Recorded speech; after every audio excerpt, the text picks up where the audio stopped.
Thank you all very much. We will begin a round of questions, 5 minutes for each of us, and we will go in order of anyone else who comes in after Senator Ricketson. I begin. I want to start with this map of Montenegro because all of your testimony spoke to movement in Europe, and I think one of the reasons for some of that movement is not just the war in Ukraine and a recognition of what's going on in China, but it's also a reflection of China's behavior in some of our European allies. And this map shows one of those examples that I talked about in my opening statement. It's a road in Montenegro that was supported through China's Belt and Road Initiative with funding from the Export-Import Bank of China. It was supposed to connect the north and south of the country, begun back in 2014, and Montenegro signed a nearly $1 billion deal to do that. Now in red, you can see where the project is completed, but the blue parts show the still incomplete sections of the project.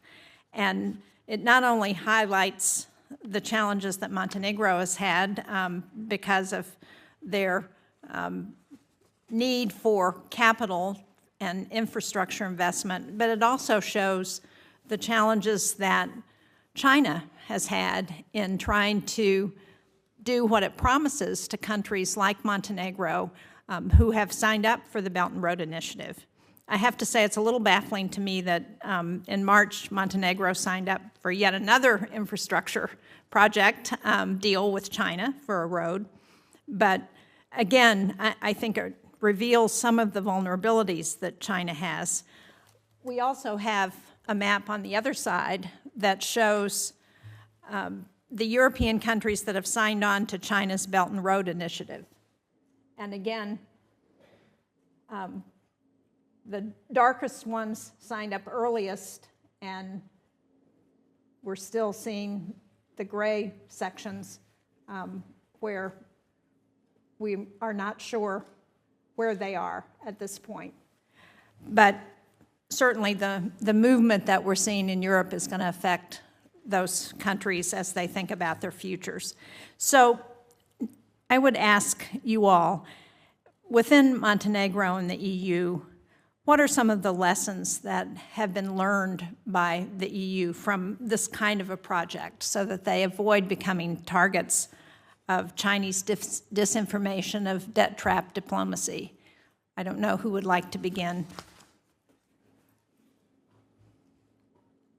Maybe let me start a little bit broader because you want to talk about the lessons of this, and I think the Western Balkans is one of the reasons why we have a sincere discussion about China's role, also with regard to the future rebuilding of Ukraine, for example, which I think is closely connected to that, and where a conversation should start transatlantically immediately on how to set kind of guardrails for that in the future, just as a footnote, because I think it's really important. I do think that a lot of the lessons have been learned at the EU level, but these are member state decisions that are often very much driven by national domestic interest, where there's always changes in government, where new decisions can be taken, and where a kind of linearity of, or the lessons learned will not necessarily be taken forward, but because these are based on domestic political appeal. So for the kind of the future, it is more important that within the EU there are decisions on critical infrastructure taken, as you have laid out initially, because I think, honestly, it is more surprising to me that in 2023, a decision can be taken by the German train, Deutsche Bahn, to have their entire IT infrastructure built by Huawei. Then it is surprising to me that a debt-ridden country is willing to take on a loan from China to build an important infrastructure project. So this is where I would like to kind of put the emphasis on in the conversation, because I think if we focus too much on projects in the Western Balkans or in other regions where they're kind of limited financial scope that need to be dealt with and that can be dealt with at the EU level, we actually need to look closer into the heart of the EU. Well, so before we go on to address that, so answer that question about Germany and why Germany is willing to make that kind of Because there's still no understanding of the fact that there is a real risk attached. And moving the heads of people into the zone, that there are real strategic concerns. This deal did not have to even be flagged to any authorities because it wasn't considered critical infrastructure. So I think there is a mindset shift at a top level that we have seen, but it hasn't trickled down across the entirety of the system. And we still are in a situation where there's a lot of worry, particularly in Germany, about making China mad, making them uncomfortable.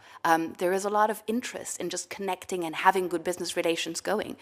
So I think there is a bigger problem there sometimes than we see, and it's easy to finger point at the 16+1, 14+1 that they're now. We like to do that in Berlin as well, but actually it needs to start closer to home. Thank you, Mr. Small. You were going to add to that. Yes, thank you. Just to add a couple of points to this.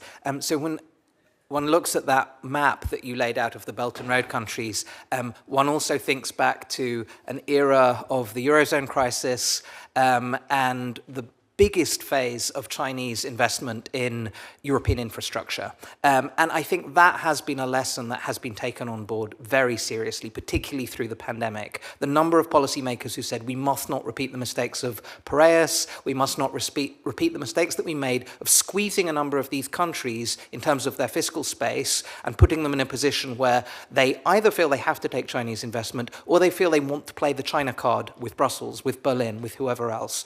I think that's something that we have seen much less of in the last period of time. One of those countries, of course, Italy, is currently considering withdrawing from its Belt and Road MOU, which I think is reflective as well of how the tide has turned for much of Europe. I think there's, of course, a very different question when we're talking about the Western Balkans, when we're talking about countries on Europe's periphery, where I think some of these issues have not yet been successfully resolved. Of course, there's all the funds on the EU side, which still dwarf any of the money that comes in from China. This isn't a kind of competitiveness space in terms of the resources that are put on offer. It's just, and this is going to be an endemic problem, there are going to be countries that want to do some of the problematic political deals that are involved. I think some of this, when it comes to EU accession negotiations, for instance, means putting these issues up front. This is, as Janka mentioned, something that, when it comes to Ukraine, is going to be important potentially in future. But I think there's also an understanding, particularly now, which I think is the hardest moment that the Belt and Road has faced since it started. I think there is an understanding of the level of crisis that it can put countries in, the toxicity of the debt that makes it harder to negotiate with other creditors. And the Montenegro case, of course, has all of the secrecy clauses. We still don't even know all of the details yet of some of the contracts. So I think there's been a big shift in understanding, particularly since going back to the point at which some of these early contracts were agreed, but we still have a lot further to go, even in some of the core spaces in Europe and on digital infrastructure and on many of these other areas. Well, thank you. I would like to explore some of those points some more, but I will turn it over to Senator Ricketts next. Thank you, Madam Chairman. One of the things that we saw that I touched upon in my opening remarks was how